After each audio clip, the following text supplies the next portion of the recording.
Assalamualaikum warahmatullahi wabarakatuh. Hai, salam sehat dan tetap semangat belajar. Ya, kita lanjutkan kegiatan pembelajaran teks ceramah kita dengan kompetensi dasar 3.6, menganalisis isi, struktur, dan kebahasaan dalam teks ceramah, dan 4.6, mengkonstruksi ceramah dengan memperhatikan aspek kebahasaan dan menggunakan struktur yang tepat. Adapun indikator pembelajaran kita kali ini antara lain 1. Mengidentifikasi isi dan struktur teks ceramah. 2. Mengidentifikasi kaidah kebahasaan teks ceramah. Dan 3. Menyusun teks ceramah dengan memperhatikan kebahasaan dan struktur teks yang tepat. Sehingga tujuan pembelajaran yang diharapkan dapat tercapai dari proses belajar kali ini antara lain 1. Peserta didik mampu mengidentifikasi isi dan struktur teks ceramah. 2. Peserta didik mampu mengidentifikasi kaidah kebahasaan teks ceramah. Dan 3. Peserta didik mampu menyusun teks ceramah dengan memperhatikan kebahasaan dan struktur teks yang tepat. Ya, kita masuk ke esensi materi bagian 1. Mengidentifikasi isi dalam teks ceramah. Isi dalam teks ceramah merupakan rangkaian argumen pembicara berkaitan dengan pendahuluan atau tesis yang disampaikan. Pada bagian ini dikemukakan pula sejumlah fakta yang memperkuat argumen-argumen pembicara. Silakan dicermati cuplikan isi atau rangkaian argumen berikut.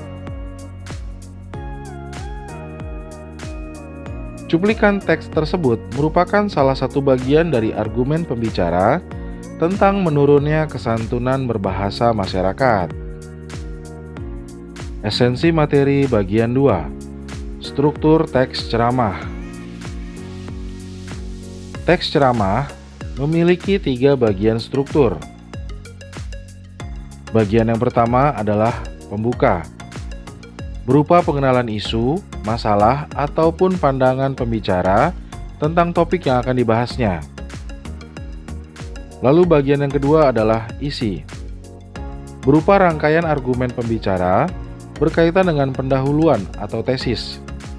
Pada bagian ini dikemukakan pula sejumlah fakta yang memperkuat argumen-argumen pembicara. Bagian yang terakhir adalah penutup, berupa penegasan kembali atas pernyataan-pernyataan sebelumnya, yang bisa saja berupa simpulan ataupun rangkuman. Esensi materi bagian 3. Kaidah kebahasaan teks ceramah. Sebagaimana jenis teks lainnya, teks ceramah pun memiliki karakteristik tersendiri yang cenderung berbeda dengan teks-teks lainnya. Apa saja kaidah kebahasaan teks ceramah? Kaidah kebahasaan teks ceramah adalah sebagai berikut. 1.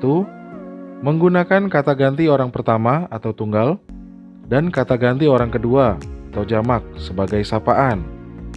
2. Menggunakan kata-kata teknis atau peristilahan yang berkenaan dengan topik yang dibahas.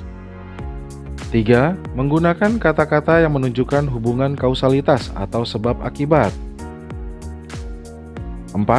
Menggunakan kata-kata kerja mental. 5. Menggunakan kata-kata persuasif. Dan 6. Menggunakan kalimat majemuk bertingkat. Berikut penjelasan kaidah kebahasaan teks ceramah yang ke-6, yakni menggunakan kalimat majemuk bertingkat.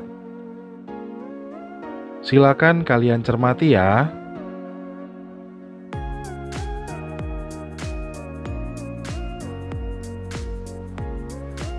Esensi materi bagian 4. Menyusun teks ceramah.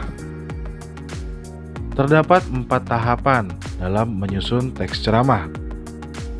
Tahapan yang pertama adalah menentukan topik dan tujuan.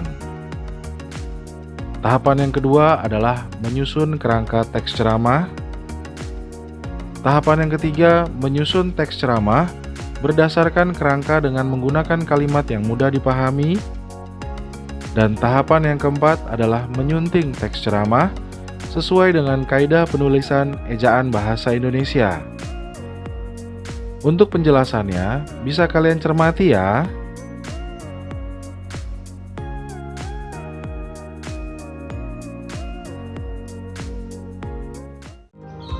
Demikian pemaparan esensi materi pelajaran kali ini. Semoga dapat membantu proses belajar kalian. Salam sehat dan tetap semangat belajar. Wassalamualaikum warahmatullahi wabarakatuh.